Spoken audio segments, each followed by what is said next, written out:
अस्सलाम वालेकुम வரஹ்மத்துல்லாஹி வபரகாத்துஹு. வெல்கம் பேக் டு மை ஹதீஸ் துவாக்கல் சேனல். அல்லாஹ்வின் நல்லடியார்களே, இன்றைக்கி சிறிய கலிமா ஆனால் பெரிய நன்மையை பற்றி தான் பார்க்க போகிறோம்.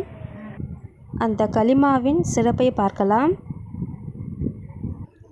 நபிகள் நாயகம் ஸல்லல்லாஹு அலைஹி வஸல்லம் அவர்களின் துணைவியார் ஜுவைரியா ரலியல்லாஹு அன்ஹா அவர்கள் கூறியதாவது: நபி ஸல்லல்லாஹு அலைஹி வஸல்லம் அவர்கள் சுபு தொழுகைக்கு பின் அதிகாலையில் என்னிடமிருந்து புறப்பட்டு சென்றார்கள்.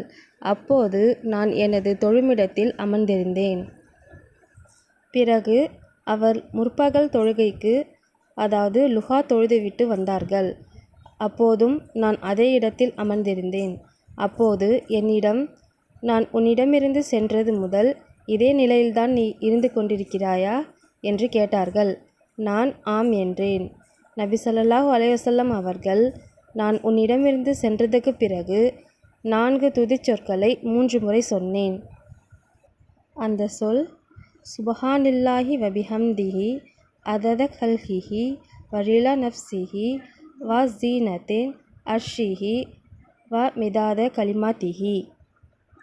இந்த ஒரு கலிமாவை இன்றைக்கெல்லாம் நீ சொன்னவற்றுடன் மதிப்பிட்டால் நீ சொன்னவற்றை அவை மிகைத்துவிடும்.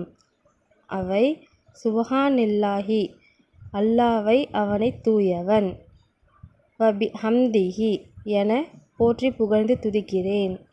அதத எண்ணிக்கை அளவுக்கும், கல்கிஹி அல்லாவுடைய படைப்புகளின், வரிலா நஃப்சிஹி அவன் உவக்கும் அளவுக்கும், வசீனத எடையளவுக்கும், அர்ஷிஹி அவனது அரியானையின், வாமிதாத எண்ணிக்கை அளவுக்கும், கலிமாத்திஹி அவனுடைய சொற்களின், அதாவது அதனுடைய பொருள் அல்லாஹ்வுடைய படைப்புகளின் எண்ணிக்கை அளவுக்கும், அவன் உவக்கும் அளவுக்கும், அவனது அரியானையின் எடையளவுக்கும், அவனுடைய சொற்களின் எண்ணிக்கை அளவுக்கும் அல்லாவை போற்றி புகழ்ந்து அவனை தூயவன் என துதிக்கின்றேன். இதுதான் அதனுடைய பொருள். நூல் முஸ்லிம். எனவே இந்த ஒரு சிறிய கலிமாவை நாம் அனைவரும் ஓதி பெரிய நன்மைகளை அடைவோம். ஆமீன். இன்ஷா அல்லாஹ். அஸ்ஸலாமு அலைக்கும் வரஹ்மத்துல்லாஹி வபரகாத்துஹு.